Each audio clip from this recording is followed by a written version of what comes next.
Je vote pour la science avec Pascal Lapointe et Isabelle Burgon. Bonjour à tous, les fêtes sont à nos portes et aussi la guignolée. Alors nous allons revenir sur une question que l'automne a laissée en suspens. Hausser le salaire minimum à 15 $. Est-ce que ce serait la clé pour combattre la pauvreté et les inégalités sociales? Prenons une grande métropole comme Montréal, qui compte plus de travailleurs pauvres qu'il y a 15 ans. Juste entre 2001 et 2006, il y a eu un bond de 21%, soit actuellement 20 000 travailleurs de plus. Près de 110 000 travailleurs sont pauvres dans la région métropolitaine de recensement. Une étude publiée en octobre dernier par l'Institut national de recherche scientifique, l'INRS, révélait que 40% de ces personnes pauvres travaillent à temps plein.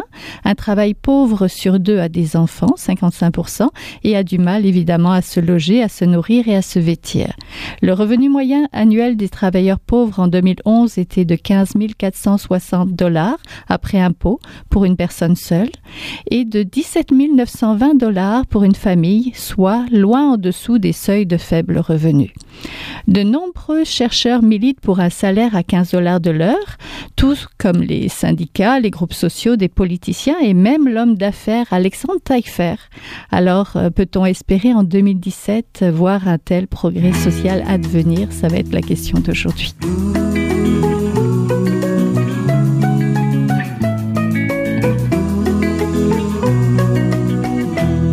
Pour en parler, nous rejoignons tout de suite Mathieu Dufour, professeur d'économie à l'Université du Québec en Outaouais et chercheur à l'Institut de recherche d'information socio-économique, l'IRIS, co-auteur du rapport « Quels seraient les effets réels d'une hausse marquée du salaire minimum ?» Bonjour. Bonjour. Si je prends le salaire actuel, 10,75 $, travailler 40 heures par semaine, cela donne un salaire annuel de l'ordre d'environ 21 500 $. Le seuil de pauvreté a été établi au Canada à 23 800. Il manque donc de l'argent dans les poches des travailleurs les plus pauvres, n'est-ce pas? Oui, en fait, nous, on va même plus loin. C'est que le seuil de faible revenu, c'est une mesure qui est assez minimale. Donc, à l'IRIS, on a établi ce qu'on appelle un salaire viable, où est-ce qu'on se dit, il faudrait aussi que les gens, par exemple, soient capables de bien se déplacer. Donc, on inclut des frais de transport, puis des choses comme ça. Et puis, notre salaire viable, la moyenne qu'on a pour le Québec, là, encore une fois, ajusté comme vous l'avez fait annuellement pour des semaines complètes, ça nous donnait autour de 15 $, justement. Donc, pour pouvoir s'en sortir finalement? Oui, c'est ça, pour pouvoir mener une vie, confortable, si on veut, là, je veux dire, une vie convenable, mais en même temps pouvoir s'impliquer d'un point de vue civique comme citoyen, puis tout ça, pas être simplement au minimum vital. Oui, et si on prend en compte l'inflation aussi, dans votre rapport, vous disiez que le salaire serait à l'identique de celui de 1979. Pouvez-vous nous expliquer ça? Oui, donc tout simplement.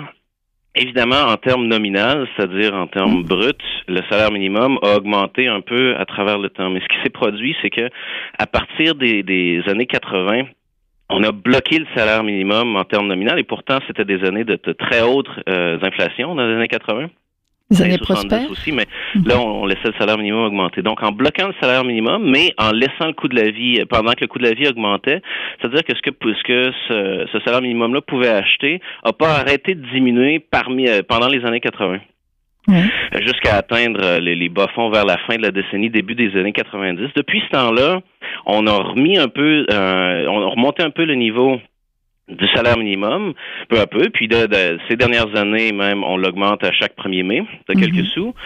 Mais si on prend l'ensemble de ces augmentations-là depuis, disons, les années 90 jusqu'à maintenant, tout ce qu'on a réussi à faire, c'est reprendre le retard qui avait été accumulé dans les années 80. Pourquoi on est remonté à peu près au niveau où est-ce qu'on était dans les années 70. Alors, c'est donc si, malgré le fait que, globalement, on a eu de la croissance pendant les 40 dernières années, les gens qui sont au salaire minimum, eux, gagnent strictement la même chose qu'ils gagnaient il y a 40 ans. Oui. Pourquoi on avait pris cette mesure-là, de bloquer le salaire minimum? Il y a différentes raisons, là. Mais entre autres, parce qu'il y a eu un gros virage idéologique à ce moment-là. Puis, on est passé d'une période, disons, dans ce qu'on a appelé les 30 glorieuses, là, à peu près, grosso modo, les 30 ans qui ont suivi la Deuxième Guerre mondiale, où est-ce qu'on a eu une forte hausse, une forte progression de l'économie, mais qui était accompagnée par à la fois une bonne hausse des profits des entreprises, mais des salaires des travailleurs. Donc, on avait une grosse progression de la productivité, des profits puis des travailleurs. Mais vers les années 70, ce modèle-là s'est épuisé un peu pour différentes raisons. Il y a eu une couple de crises importantes, par exemple, puis pour des raisons parfois qui n'avaient rien à voir avec l'économie canadienne. Donc, le choc pétrolier, par exemple, ça nous est venu d'ailleurs. Puis ça a créé, donc une récession, puis tout ça. Donc, ça a appelé un changement de régime. En même temps, on avait pas mal d'inflation, dans le coin de 10-12% ces années-là, peut-être même un peu plus. Et puis donc, on a voulu combattre l'inflation. Puis une manière de combattre l'inflation, en fait, c'est de bloquer les salaires. Parce que une partie de l'inflation vient du fait que le pouvoir d'achat augmente, donc les gens avec plus de pouvoir d'achat vont acheter plus de produits. Fait qu'on s'est dit, un remède de cheval, si on veut, pour combattre ça. Au début des années 80, ça a été d'une part de monter les taux d'intérêt, c'est une autre question, mais en même temps, d'essayer de bloquer les salaires. Oui. Et puis voilà, donc les salaires, évidemment, on n'a pas beaucoup de contrôle sur ce que le secteur privé paye.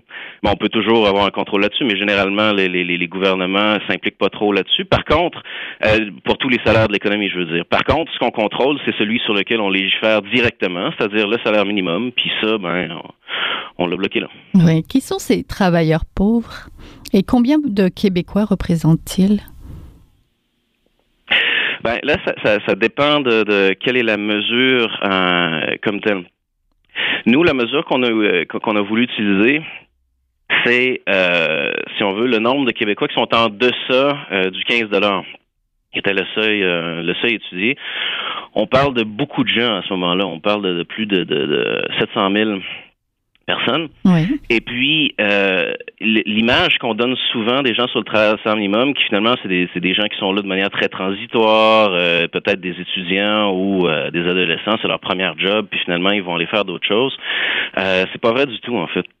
Il y a une majorité de travailleurs qui sont plus âgés, qu'une fois qu'on a notre mesure un peu plus, si on va jusqu'à 15 $, là, qui est en bas de notre salaire viable, une majorité de travailleurs qui sont plus âgés et puis une majorité de femmes aussi. Le salaire minimum a connu une hausse rapide ces dernières années, $1,50 en 3 ans, entre 2008 et 2011. Quelles ont été les conséquences réelles pour l'économie? Ça, c'est très intéressant. Parce que les gens qui s'opposent à une hausse, puis c'est sur ces aspects-là qu'on a voulu travailler empiriquement pour vérifier si c'était vrai, nous disent souvent que si on monte le salaire minimum passer un certain seuil ou trop rapidement, on risque de créer du chômage ou bien non, on risque de créer des gros taux de fermeture de petites et moyennes entreprises. Bref, il y a bien des choses qui vont mal aller. Mais si on regarde, comme vous dites, le moment dans les dernières années où le salaire minimum a eu la plus grosse hausse, puis je rappelle cependant, comme on se disait tout à l'heure, et cette hausse-là est même pas suffisante pour compenser la baisse qu'il y avait eu précédemment, là, donc ça nous ramène pas encore au niveau des années 70. Là. Mais néanmoins, en termes nominal, c'est une bonne hausse. Ce qui est intéressant, c'est qu'en fait, pour prendre un exemple, une des mesures que je vous ai dites, on n'observe pas de baisse marquée pas de baisse marquée, mais de taux de fermeture particulièrement marqués des petites et moyennes entreprises qui sont réputées être les plus sujettes à des problèmes si jamais on hausse ce salaire-là. En fait, alors que on avait une des pires crises économiques en Occident depuis les 100 dernières années, si on veut, une crise qui se comparait à plusieurs égards à la Grande Dépression d'il y a 80 ans, on a eu un taux de fermeture des PME qui était plus faible pendant ces années-là, pendant les années où on a monté le salaire minimum. Donc, ça nous suggère, c'est que ce qui s'est produit, c'est que simplement en donnant de l'argent aux gens qui en ont moins, c'est-à-dire les gens qui sont sur le salaire minimum, ce que ça fait, c'est que ça augmente la demande locale. Parce que ces gens-là, évidemment, ils vont pas se promener aux Bahamas là, avec l'argent qu'ils gagnent de plus au salaire minimum, ils consomment localement. Puis localement, souvent c'est des PME qui leur vendent leurs trucs. Donc ça a un effet stimulant. Alors quand on a vu, si on prend les 3 années, Ce qu'on voit surtout, c'est un effet stimulant sur l'économie via une augmentation de la demande. Oui. Donc, quelles seraient les conséquences d'une hausse à 15 dollars de l'heure du salaire minimum? Le scénario peut-être le plus pessimiste? Donc, le scénario le plus pessimiste, ouais, parce que on a des fourchettes, là, où est-ce qu'on a évalué différentes possibilités. Le scénario le plus pessimiste, si on a une tempête parfaite, si on veut, donc tout va mal. On arrive à un taux d'inflation qui est relativement faible, là, de 2 et quelques pourcents en tout, là. Donc, si on comprend que si on l'étale sur 3 ans, par exemple, on a moins de 1% d'inflation. Fait que donc, quand on nous annonce des hausses de prix marquées partout, ça sera pas le cas. Taux de fermeture de PME, on en a déjà parlé. Nous, on pense pas que ça va être un problème du tout. Et puis, le troisième élément qu'on avait regardé, c'est l'élément dont on discute la plupart du temps dans les médias, c'est-à-dire le chômage. Est-ce qu'on va avoir des pertes d'emploi massives suivant cette politique-là? Et puis, la réponse, c'est non. Au pire, en fait, on obtient à peu près une vingtaine de mille emplois qui se perdent, ce qui a l'air beaucoup quand je vous le dis comme ça, mais ce qui est minime au regard de tous les travailleurs qui gagnent de la mesure. En fait, on parle de plus de 98% des travailleurs touchés par la mesure qui gardent leur emploi, qui voient pas de différence, puis qui ont juste des gains positifs, puis d'à peu près 2% dont les emplois pourraient être à risque. Oui. Vous avez avancé dans une autre étude qu'au cours des 30 dernières années, le PIB, le produit intérieur brut, par heure travaillée, a augmenté de 32%, tandis que le revenu de travail n'a progressé que de 15%. Les travailleurs pauvres, finalement, ce sont les grands perdants? Oui, non, les travailleurs pauvres, en termes de gains au travail, si on veut, donc ce qu'ils sont capables d'accaparer au travail, ça a stagné et ou diminué. La seule petite exception, comme on se disait, pour le salaire minimum dans les dernières années, à cause qu'on fait ce rattrapage-là vers le niveau des années 70, eux, leur lot s'améliore un peu. Mais la seule chose qui reste, en fait, parce que les gens qui sont très pauvres, il y a eu une petite amélioration dans les dernières 15-20 années. Là. On vit pas riche, là, c'est dans réponse temps, mais il y a quand même une petite amélioration, mais ça vient à peu près entièrement des transferts gouvernementaux. Donc, les gens sont pas capables d'accaparer les travailleurs pauvres sont pas capables d'aller chercher leur gain de productivité sur le milieu du travail. Par contre, on compense un peu via le gouvernement avec nos régimes de taxation progressifs. Oui, des régimes que des fois les libéraux voudraient voir diminuer. C'est un peu ça, en fait. C'est ça qui est inquiétant. Parce qu'au moment où on parle de travailler sur l'impôt puis de baisser les impôts, puis en fait, c'est ça que le gouvernement actuel veut faire, c'est qu'on élimine la dernière affaire qui reste de redistribution. Si les travailleurs pauvres sont plus capables d'aller chercher leur gain sur le marché du travail comme tel, puis en plus, on diminue la portion redistributive de l'impôt, à ce moment-là, nécessairement, on va faire exploser les inégalités encore plus. Là. Puis, à la limite, si on prend le plan Trudeau, par exemple, là, leur baisse d'impôt récente, qui était soi-disant pour la classe moyenne, évidemment, d'abord, ça aide pas particulièrement les travailleurs pauvres, là, si on baisse les impôts pour la classe moyenne, mais lorsqu'on baisse les impôts sur les fourchettes d'imposition du milieu, là, donc, je pense pour le plan Trudeau, c'était 40 quelques mille jusqu'à 70-80 000, là, quelque chose comme ça. Faudrait que je vérifie pour les chiffres exacts. Ça baisse les impôts, en fait, pour tout le monde qui est en haut de ça. Ça baisse les impôts pour à peu près, donc pour une partie de la classe moyenne élevée, si on veut, une grosse partie des travailleurs qui sont relativement riches, puis ensuite, en augmentant les impôts vers le montant le plus élevé, ils sont allés en rechercher un peu, mais fallait gagner en haut de 210 ou 220 000, je pense, pour commencer à repayer autant d'impôts que ce qu'on nous avait enlevé avant. Là. Fait que c'est pas tout à fait ma définition de la classe moyenne, disons. Non, c'est ça. Et en plus, ça accentue. Mais oui, vous avez tout à fait raison. Tous les changements législatifs face à l'impôt, c'est problématique. Et je vous dirais que toute la campagne pour le 15 $ de l'heure, c'est pour dire, il faudrait que les travailleurs puissent avoir les outils pour recommencer à accaparer une partie des gains de productivité, mais directement sur le lieu de travail, qu'on ne dépende pas constamment d'une redistribution ex post qui se passe par le gouvernement. Parce que quand la redistribution est ex post, on a les régimes d'imposition dont on parlait, mais on rentre avec tous les dossiers de l'évasion fiscale, de toutes ces affaires-là. C'est pas sûr que l'argent se rend d'abord au gouvernement pour être renvoyé vers le bas, là. Alors que sur le lieu de travail, là, c'est direct. Oui. Mais je vous remercie beaucoup. On était en compagnie de Mathieu Dufour, professeur d'économie à l'Université du Québec en Ottawa. Merci. C'est moi qui vous remercie. Bonne journée. Bonne journée.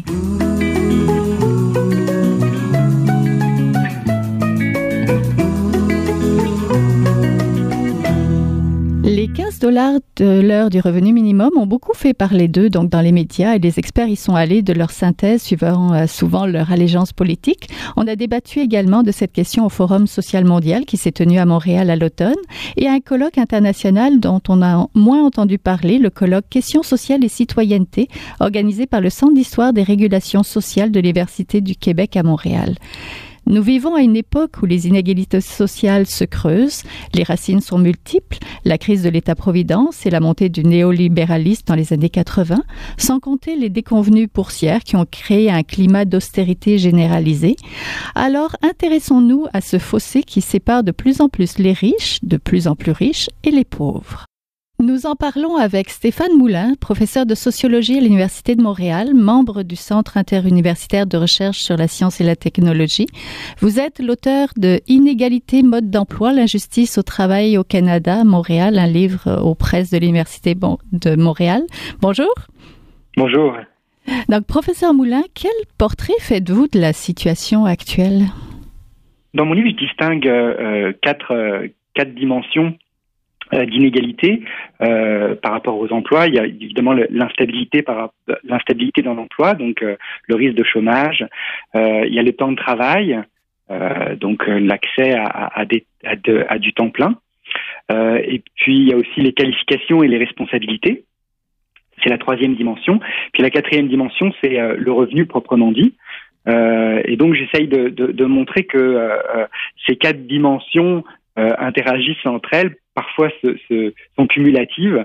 Donc, par exemple, évidemment, quand on est en travail discontinu pendant l'année, puis en plus, quand on a du mal à accéder à un temps plein pendant la semaine, et que on travaille à des bas niveaux de qualification, évidemment, on retrouve des très bas revenus. Et donc, ces quatre dimensions s'articulent de manière complexe ou se cumulent. Oui. Comment on définit le concept d'inégalité sociale? Alors, on peut partir de l'idée d'une différence d'abord. Toute différence n'est pas une inégalité. Donc, une différence devient une inégalité quand elle se traduit par un avantage. Alors là, par rapport à l'emploi, par exemple, évidemment, travailler à temps plein, travailler de manière continue, travailler avec un revenu plus élevé, et puis travailler avec un niveau de qualification plus élevé aussi. Tout ça, ce sont des avantages. Donc, ce ne sont pas seulement des différences, ce sont aussi des inégalités. Le revenu est un des 4 facteurs dont vous parliez tout à l'heure aussi. Quand on parle d'inégalité sociale, je suppose que même si on agit sur le revenu, on n'agit pas sur tout. Oui, c'est évidemment, vous avez tout à fait raison. Un des problèmes de ce levier d'action, évidemment, c'est un très bon levier d'action d'augmenter le salaire minimum pour lutter contre la pauvreté, mais il faut voir que il y a 50% de la main-d'œuvre qui travaille de manière discontinue ou à temps partiel, et parmi ceux qui travaillent avec des faibles revenus, c'est beaucoup plus. Donc de toute façon, même si ils ont des salaires horaires plus élevés, ça ne leur permettra pas d'avoir un revenu décent à la fin de l'année. Pour autant, parce que ils travailleront toujours de manière discontinue et à temps partiel. Donc il faudrait agir sur le travail aussi. Il faudrait sans doute effectivement agir sur les quatre différentes dimensions. Oui. On le fait, hein, il y a différents leviers sur les autres dimensions aussi, et il faut pas les oublier non plus. Mais je pense qu'il faut jouer sur toutes les dimensions. L'augmentation du salaire minimum est en tout cas une augmentation plus élevée que celle qui est proposée actuellement par le gouvernement libéral, je pense, est une bonne chose pour lutter contre la faible revenu. Oui. Les faibles revenus. Vous avez écrit l'article « Pourquoi les inégalités sociales sont-elles en hausse ?» dans la revue Vie économique en octobre 2014. Vous y décriviez l'augmentation récente des inégalités. Comment explique-t-on la forte augmentation justement de la part du revenu accaparé par les plus riches et en si peu de temps au Canada? Alors, pour la situer, cette augmentation, il faut d'abord dire que elle est pas aussi forte qu'aux États-Unis. D'abord, aux États-Unis, elle a pris une ampleur très considérable, et l'augmentation qu'on voit au Canada est, disons, intermédiaire entre la situation américaine et la situation qu'on voit dans les pays d'Europe, où l'augmentation a été relativement beaucoup plus faible, voire nulle. Par exemple au Danemark.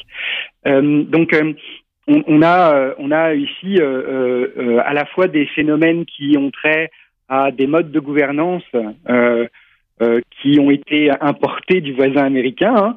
Ça, il y a très clairement une influence des modes de gouvernance des grandes entreprises, parce que là on parle beaucoup des chefs d'entreprise.